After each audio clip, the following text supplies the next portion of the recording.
Tripura tribal area autonomous district council নির্বাচনে এবারের ভোটদানের হার ৮৩.৫২% পৌঁছানো নিঃসন্দেহে একটি তাৎপর্যপূর্ণ ঘটনা।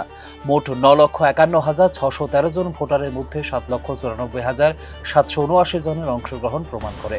রাজনৈতিক উত্তেজনা সত্ত্বেও জোরালো হয়েছে সাধারণ মানুষের মধ্যে ভোটাধিকার প্রয়োগের প্রবণতা।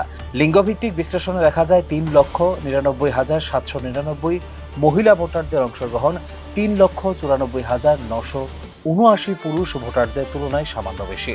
সামাজিক ও রাজনৈতিক ক্ষেত্রে নারীদের ক্রমবর্ধমান অংশগ্রহণের এটি একটি ইতিবাচক ইঙ্গিত।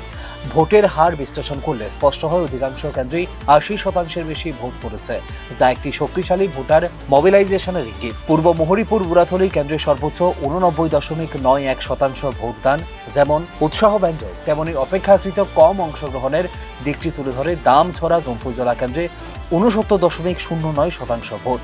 এই বৈষম্য ভৌগোলিক নিরাপত্তাজনিত বা রাজনৈতিক প্রভাবের পার্থক্যের কারণে হয়ে থাকতে পারে, যা ভবিষ্যতে বিশ্লেষণের দাবি রাখে। তবে এই উচ্চ ভোটদানের পেছনে কাজ করেছে একটি জটিল বাস্তবতাও। নির্বাচন চলাকালীন বিভিন্ন এলাকায় উঠে এসেছে সংঘর্ষ, বোমাবাজি, ভয়ভীতি প্রদর্শন এবং ভোটে বাধা দেওয়ার অভিযোগ।